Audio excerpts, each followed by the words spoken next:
Suatu hari di Nusantara yang kaya.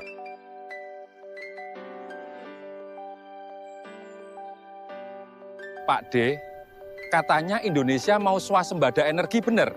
Iya bener, dan rencana itu sudah sangat tepat, Le. Kenapa dibilang tepat, Pak D? Udah gak usah banyak tanya, mari kita simak berikut ini.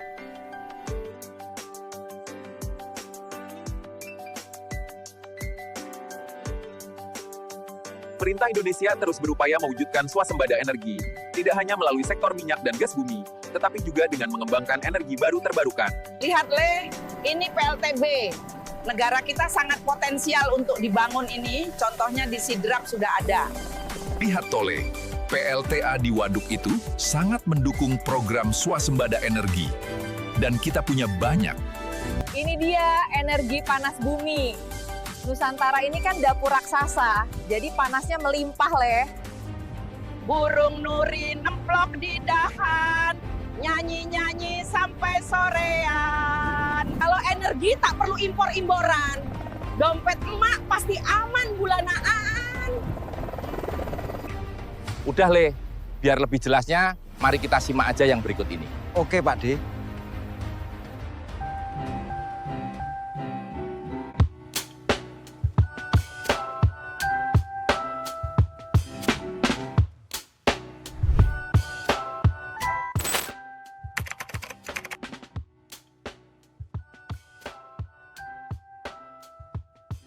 Perkenalkan, saya Ihsan selaku founder dari Ngerti Energi. Jika kita bicara terkait dengan swasembada energi, ini perlu kita apresiasi dan perlu kita dukung bersama ya. Karena kita lihat Indonesia saat ini menghadapi kondisi geopolitik yang dengan ketidakpastian yang tinggi gitu kan.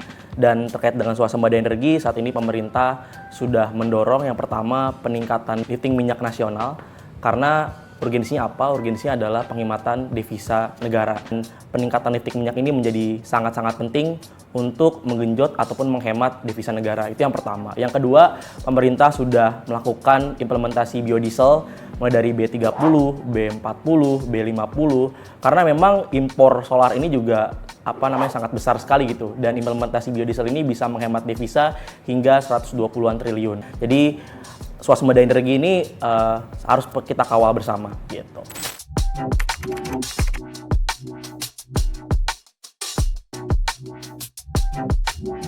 Ya, terkait swasembada energi tadi sudah saya sampaikan beberapa poin ya. Yang pertama tadi implementasi biodiesel mulai dari B30, B40, B50 yang bisa menghemat devisa negara hingga 120-an triliun.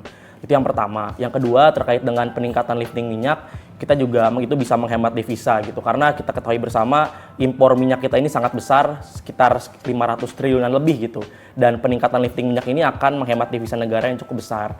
Yang ketiga, pemerintah juga sudah melakukan gasifikasi jaringan gas gitu kan, melalui BUMN-nya itu perusahaan gas negara untuk kebutuhan rumah tangga gitu, untuk menghemat impor LPG. Yang terakhir, pemerintah juga sudah mendorong pengembangan energi baru terbarukan dan bisa dilihat dari rancangan umum penyediaan tenaga listrik. Jadi di situ ada pengembangan pembangkit listrik tenaga surya, PLTA, PLTB dan juga geotermal. Jadi semua langkah pemerintah ini perlu kita apresiasi, namun kita perlu kawal bersama juga. Itu sih paling terkait dengan swasembada energi yang sudah dilakukan oleh pemerintah.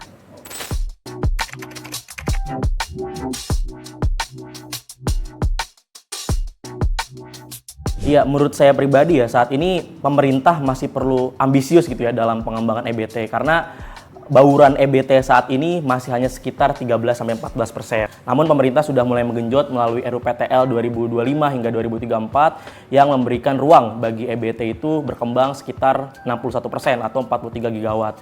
Dan pengembangannya macam-macam. Pertama ada PLTS, pembangkit listrik tenaga surya yang bisa kita ketahui bersama juga sudah mulai bangun gitu di Waduk Terapung Cirata di Jawa Barat. Itu untuk PLTS. Untuk PLTA kita memiliki banyak sungai besar Indonesia.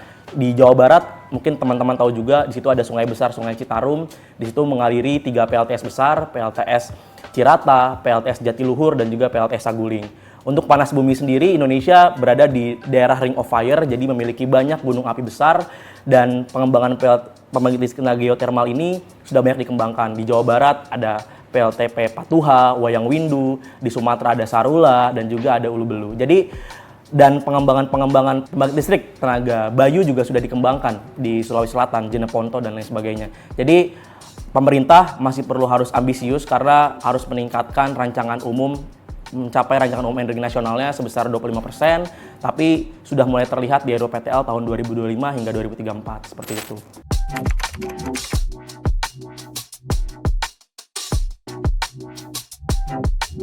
Dari segi migas sendiri, dalam hal kebijakan, kita ketahui bersama pemerintah sudah mulai memperbaiki sistem kebijakan investasinya, mulai dari kebijakan growth split ataupun cost recovery yang sudah cukup baik bagi para investor.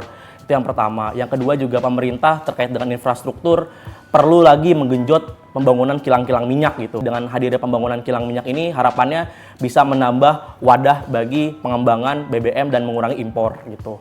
Dalam hal pendanaan, pemerintah tentunya harus memperbaiki iklim investasi ya. Yang paling penting pemerintah harus memberikan banyak insentif gitu untuk para investor yang menarik agar mau menaruh duitnya di Indonesia untuk mengembangkan banyak lapangan minyak di Indonesia. Itu terkait dengan migas. Terkait dengan EBT tentu saja dalam hal kebijakan pemerintah harus cepat mengesahkan RUU EBT itu.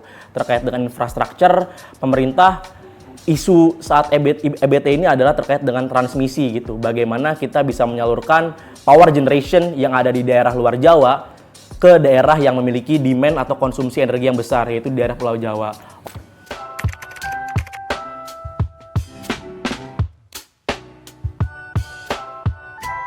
Ya kalau kita bicara BP Danantara ini kan sebenarnya secara tujuan pemerintah menghimpun banyak dana untuk menggenjot pemasukan negara ya melalui berbagai macam investasi gitu. Beberapa waktu terakhir pemerintah baru saja menekan perjanjian kerjasama BP Danantara dengan semacam lembaga investasinya pemerintah Rusia gitu atau disebut juga RITNIP gitu.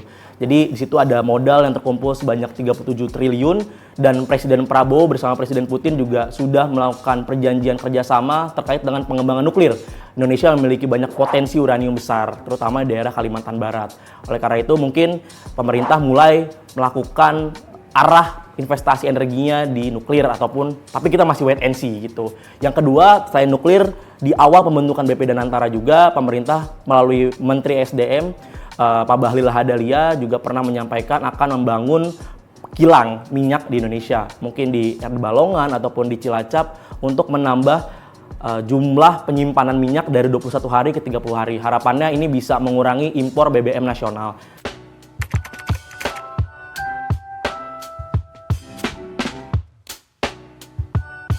Iya, sebenarnya kalau bicara arah kebijakan energi ke depan, Pak Prabowo sudah menaruh prioritas ya terhadap dengan sektor energi gitu. Tadi sudah saya sampaikan terkait dengan peningkatan lifting nasional.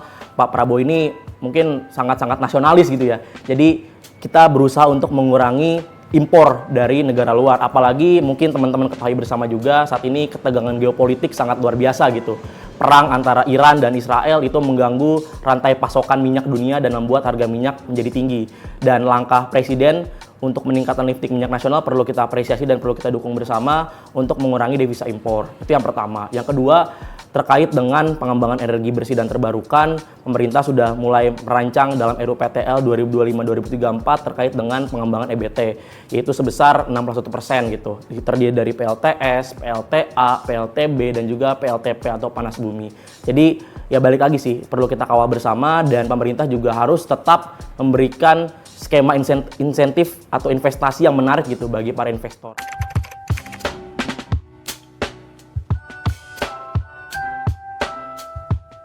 Ya mungkin pertama dalam hal swasta dulu kali ya. Tadi mungkin sebelumnya sudah saya sampaikan juga ya terkait dengan foreign direct investment. Jadi kita juga perlu mendorong swasta untuk terlibat berkontribusi untuk Indonesia dalam hal energi. Mungkin kalau bicara sektor energi dalam negeri sudah ada Medco Power, Medco Energy sudah berinvestasi banyak di bidang energi dalam hal minyak, migas ataupun energi baru terbarukan.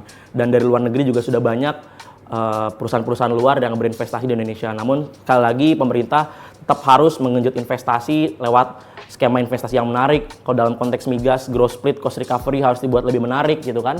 Dan skema EBT juga harus perlu diberikan insentif agar bersaing dengan harga dari PLTU batubara gitu sih.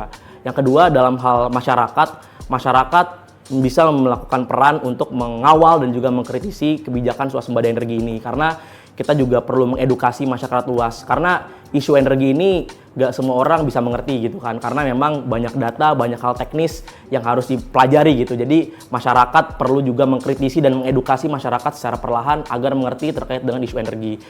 Karena nanti green jobs akan banyak terbuka gitu ya untuk pengembangan energi baru terbarukan, masyarakat juga harus banyak melakukan pelatihan-pelatihan dan pemerintah juga harus memberikan ruang bagi masyarakat untuk melakukan pelatihan gitu. Mungkin pemerintah sudah berencana membuat pelatihan vokasi atau pendidikan vokasi gitu ya untuk mensuplai tenaga SDM untuk masuk ke green jobs. Masyarakat dan pemerintah harus terus berkolaborasi untuk meningkatkan STEM menurut saya, Science, Technology, Engineering, and Mathematics.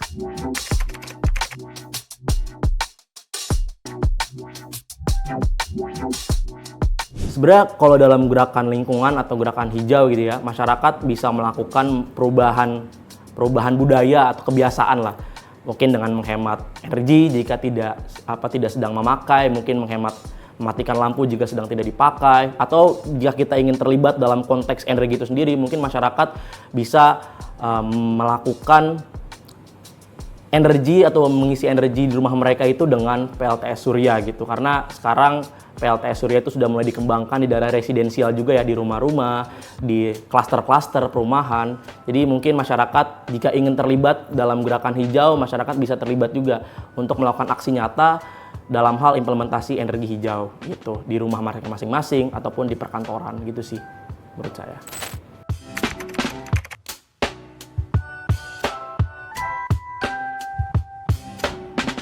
Iya, sebenarnya tadi sudah saya sampaikan ya, pemerintah sudah melakukan langkah nyata gitu ya untuk peningkatan lifting minyak. Saya sendiri terlibat di sektor industri minyak dan gas bumi. Jadi tadi ya, pemerintah itu memiliki target untuk lifting migas nasional itu 1,6 juta barrel oil equivalent per day. Jadi 1 juta gas dan 600.000 barel untuk minyak.